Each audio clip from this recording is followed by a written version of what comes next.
প্রিয় দর্শক, শেখ হাসিনার যে ইন্টারভিউটা গত 5 তারিখে হলো, অগাস্টের 5 তারিখে, মানে আমাদের জুলাই যে আন্দোলন ছিল, সে আন্দোলনের যে সরকার পতনের যে আন্দোলন, সে আন্দোলনের যে বর্ষপূর্তিতে 2 বছর পূর্তি উপলক্ষে ঢাকায় আমরা এক ধরনের অনুষ্ঠান করেছি।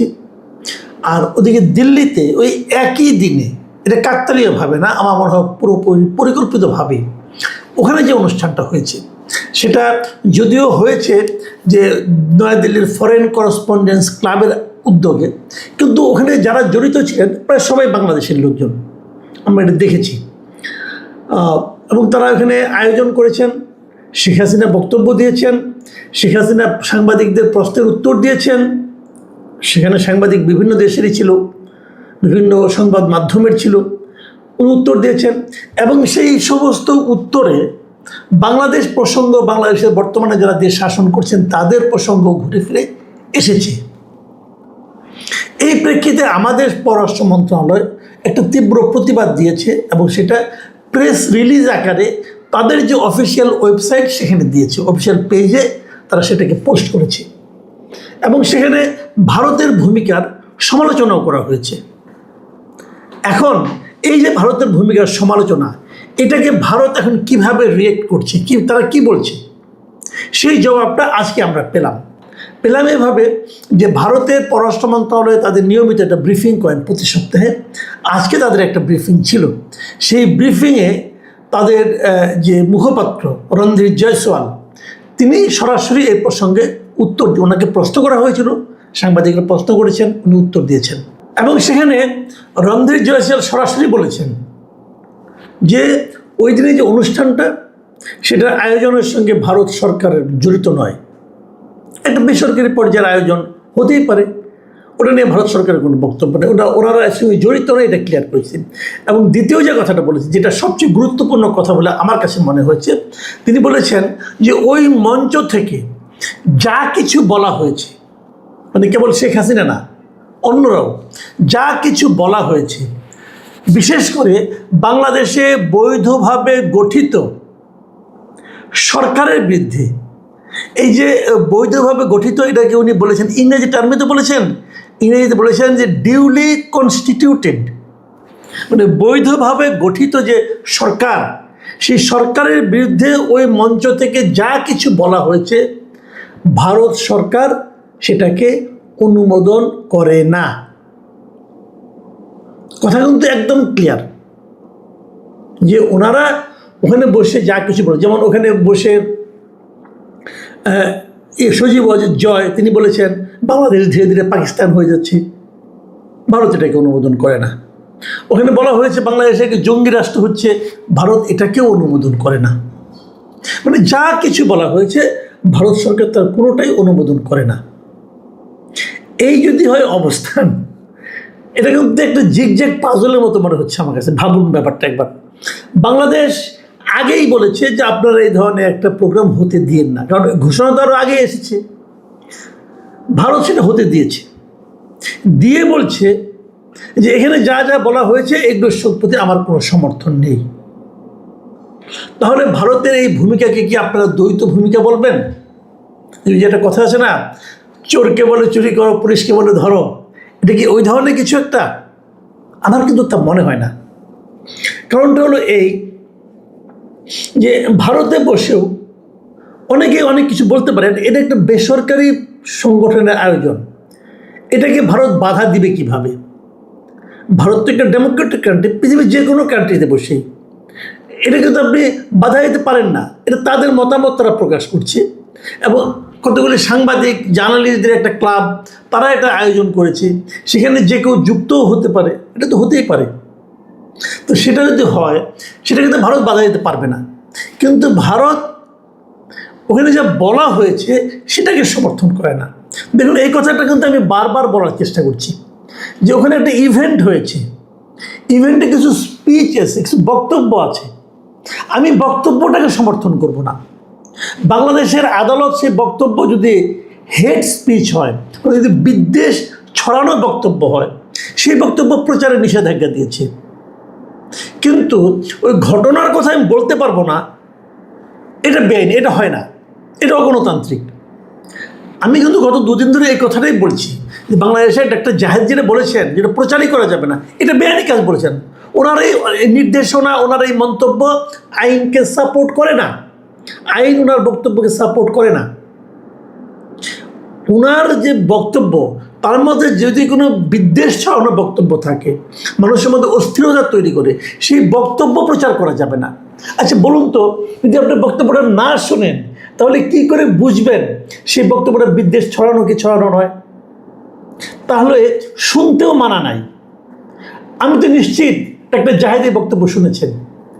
আমি এটাও নিশ্চিত বিএনপির কেন্দ্রীয় কমিটির যারা নেতৃত্ব আছে, তারা প্রায় সবাই এই বক্তব্য খুব মন দিয়ে শুনেছেন। শোনাটা অন্যায় নয়। অন্যায় হলো ওইখান থেকে যে বক্তব্যগুলো, যেমন বাংলাদেশ জঙ্গি রাষ্ট্র হয়ে যাচ্ছে, যদি এই কথাটা বলা হয় বাংলাদেশ পাকিস্তান হয়ে যাচ্ছে, এই ধরনের যে কথাগুলো আছে, এই কথাগুলো আপনারা প্রচার করতে পারবেন না যদি সেটা শেখ হাসিনা বলেন। তাহলে যদি জয় বলেন, জয় তো আর শেখ হাসিনা না। জয়ের কথার উপর কিন্তু কোনো জুডিশিয়াল এম্বার্গো নাই, তো জয় একটা বলতেই পারে। এখনও তো অনেকে বলছে, এখন কি বাংলাদেশে অবস্থান করে বাংলাদেশের বিরোধী দল অমুক তমুক তারা বলছে না যে এই সরকার আওয়ামী লীগের সঙ্গে মিশে যাচ্ছে? বলছে তো। এর মাধ্যমে তো মানুষের মধ্যে বিভ্রান্তি ছড়াতে পারে, বিদ্বেষ ছড়াতে পারে, পারে তো। কিন্তু যেহেতু এগুলো আদালত কর্তৃক এই বক্তব্যগুলোর উপর নিষেধাজ্ঞা দেওয়া হয় নাই, এই দলের উপর নিষেধাজ্ঞা দেওয়া হয় নাই, অতএব এগুলো চলতে পারে। কেউ বললেই যে মানুষেরা বিশ্বাস করবে তাও তো নয়। কাজেই এটা নিয়ে কোনো আপত্তি, কিন্তু ওখানে যেহেতু শেখ হাসিনার বক্তব্যের উপর আদালতের এক ধরনের নিষেধাজ্ঞা আছে এবং সেটা বিদ্বেষ উৎপাদনকারী বক্তব্যের ব্যাপারে, কাজেই সেটা প্রচার করা যাবে না। এটার ব্যাপারে আমিও আদালত দিয়েছে, ভালো মন্দ ব্যাপার না, আমার ভালো লাগলো না, এটা ইম্পর্টেন্ট না। ইম্পর্টেন্ট হলো আদালত আদেশ আমরা মানতে বাধ্য। কিন্তু ওখানে যে একটা ঘটনা ঘটেছে সেটা আমি বলতে পারবো না কেন?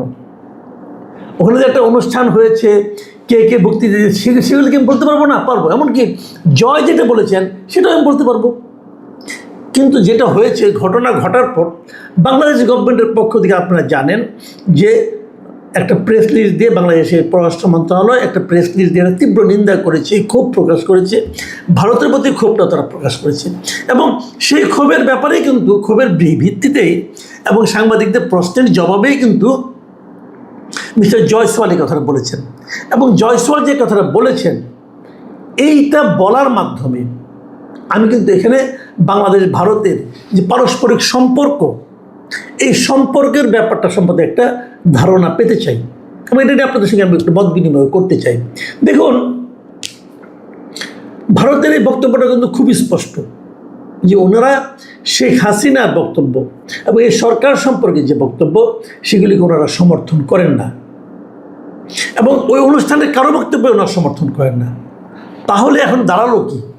তাহলে শেখ হাসিনার অবস্থানটা ওখানে কী দাঁড়ালো? দেখুন, আমাদের সরকার দাবি করেছিল শেখ হাসিনাকে যেন কথা বলতে না দেওয়া হয়। তাহলে সেক্ষেত্রে আবার একটা প্রশ্ন কিন্তু উঠে, শেখ হাসিনাকে কথা বলতে দেওয়া না দেওয়ার ব্যাপারে ভারত কিভাবে তার নিষেধাজ্ঞা জারি করবে? ভারতের যে শেখ হাসিনা আছে গত 2 বছর ধরে, আপনাদের মনে একটা প্রশ্ন কি জাগে নেই কখনো? শেখ হাসিনা এখানে স্ট্যাটাসটা কী, সেখানে কী হিসেবে আছে? আপনি যখন ভারতে যান অথবা অন্য কোনো দেশে যান, নানা ধরনের কিন্তু ভিসা আছে। কোনোটা ট্যুরিস্ট ভিসা, কোনোটা বিজনেস ভিসা, কোনোটা ডিপ্লোম্যাটিক ভিসা, কোনোটা অফিসিয়াল ভিসা, মানে নানা ধরনের ভিসার ক্যাটাগরি কিন্তু আছে। তার মানে আপনার ভিসার ক্যাটাগরিটা কি? মানে শেখ হাসিনার ভিসার উনি তো ভিসা নিয়ে যাননি এখান থেকে, তো ওখানে রাষ্ট্র কীভাবে তাকে থাকতে দিয়েছে, কী হিসাবে থাকতে দিয়েছে? উনি কি এখানে বন্দী, উনি কি এখানে গ্রেপ্তার হয়েছেন, নাকি ওখানে অতিথি? এই ব্যাখ্যাটা কিন্তু আমরা এখনো কেউ জানি। আমরা গত বছরের না, তার আগের বছর 2024-এর অগাস্টে উনি ওখানে যাওয়ার পর বোধহয় 1 সপ্তাহ না 2 সপ্তাহ পরে ভারত সরকার একটা বলেছিলেন উনি এখানে অতিথি হিসেবে আছেন এবং ওনাকে সর্বোচ্চ নিরাপত্তাও দেওয়া হচ্ছে। তো যদি অতিথি হিসেবে থেকে থাকেন, তাহলে ওনাকে কি গত 2 বছরে একবারও পাবলিকলি দেখা গেছে? একবারও দেখা যায়নি। তো অতিথি কি কোথাও যেতে পারেন? অতিথিকে শপিং মলে যেতে পারেন, অতিথিকে পাবলিক প্লেসে যেতে পারেন না? পারা তো উচিত। তো উনি পারেন না কেন? এই 2 বছরে ওনার কোনো ফটোগ্রাফ কেউ দেখেছেন? ভিডিও বাদ দেন, কোনো স্থির চিত্র কেউ দেখেছেন? কেউ দেখেন নাই। এই দেশেও দেখে নাই, ওই দেশেও দেখছি কিনা আমরা জানি না। কোনো পাবলিক কোথাও আমরা দেখি নাই। আমি বলেছিলাম একবার যদি এটা ভিডিও ইন্টারভিউ হতো তাহলে আমার দেখার খুব ইচ্ছা ছিল যে ওনার চেহারা কেমন হয়েছে 2 বছরের পর। বয়স তো ওনার হয়েছে, 80 বছর বয়স হয়েছে, ওনার কেমন আমার দেখার খুব ইচ্ছা ছিল, কিন্তু সেই ইচ্ছে পূরণ হয়নি। তাহলে ওনার কিন্তু স্ট্যাটাসটা কী, এটাও কিন্তু জরুরি। আমি মনে করি আমাদের সরকারের উচিত হবে জানতে চাওয়া যে ওনার এখানে স্ট্যাটাসটা কী। দেখুন, হাদির মৃত্যুর পর হাদির যিনি কথিত হত্যাকারী, অভিযুক্ত, হত্যা অভিযুক্ত, তার সেও কিন্তু ভারতে আছে এবং তার স্ট্যাটাস কি, সেখানে গ্রেপ্তার অবস্থায় আছে। অবৈধ অনুপ্রবেশকারী হিসেবে ওকে গ্রেপ্তার করা হয়েছে। তো তার তো একটা স্ট্যাটাস থাকবে। আমাদের শেখ হাসিনার স্ট্যাটাস কি আমরা কেউ জানি না, জানা আমাদের অধিকার নাই। আছে তো, আমি সরকারকে বরং জিজ্ঞাসা করব ওনার স্ট্যাটাসটাকে আপনারা জানুন, জেনে আমাদেরকে জানান, আমরাও একটু বুঝতে চাই। তাহলে যদি উনি গ্রেপ্তার হয়ে থাকেন তাহলে তো ওনার ভিডিও বা অডিও কোনো বক্তব্য যাওয়ার অধিকার ওনার নাই। যেহেতু উনি অডিও বক্তব্য দিচ্ছেন সেহেতু আমার ধারণা উনি এখানে গ্রেপ্তার অবস্থা নাই, বরঞ্চ উনি অতিথি হিসেবে আছেন। যে অতিথি হিসেবে যদি উনি থাকেন, এটা যদি স্ট্যাটাস হয়, তাহলে ভারত তাকে কীভাবে বলবে যে আপনি কথা বলেন না?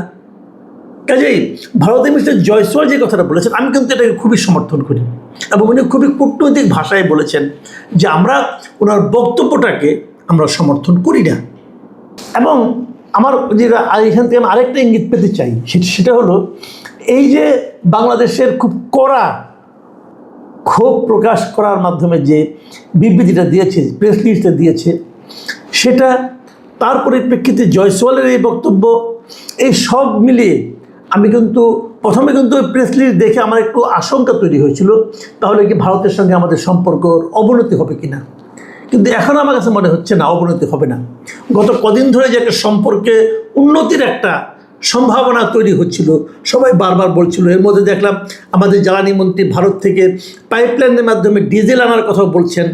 এই সবগুলি মিলিয়ে যে দুই দেশের প্রতিবেশী দুই দেশের মধ্যে সম্পর্কের উন্নতির একটা সম্ভাবনা তৈরি হয়েছিল, আমার মনে হয় সেই সম্ভাবনার ক্ষেত্রে কোনো রকম ভাটা পড়বে না। এটা আমি মনে করি ইতিবাচক, আমাদের দুই দেশের জন্য ইতিবাচক।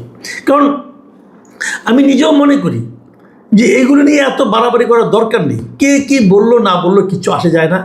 আর সম্পর্কের ক্ষেত্রে আমরা সবসময় বলি যে ব্যক্তিতে সম্পর্ক আর রাষ্ট্রের সম্পর্কে কিন্তু বিরাট তফাৎ। দুইটা রাষ্ট্র পাশাপাশি থাকলে নানা ধরনের সম্পর্ক তৈরি হওয়া প্রয়োজন। শত্রু রাষ্ট্রের মধ্যেও কিন্তু বাণিজ্যিক লেনদেন হয়। কাজে আমি মনে করি সেই সমস্ত সম্পর্ক আরও বাড়ুক, ভালো হোক, এটাই হলো আমাদের প্রত্যাশা। কারণ তাতে আমাদের উভয় দেশেরই সুবিধা। আর হেট স্পিচ, এটা কি শেখ হাসিনা কি আমাদের এখান থেকে কেউ, কোনো ধরনের হেট স্পিচই আমি মনে করি প্রত্যাশিত নয়। প্রিয় দর্শক, এখন এই পর্যন্তই। পরবর্তীতে আবার কথা হবে। সবাই ভালো থাকবেন। আল্লাহ হাফেজ।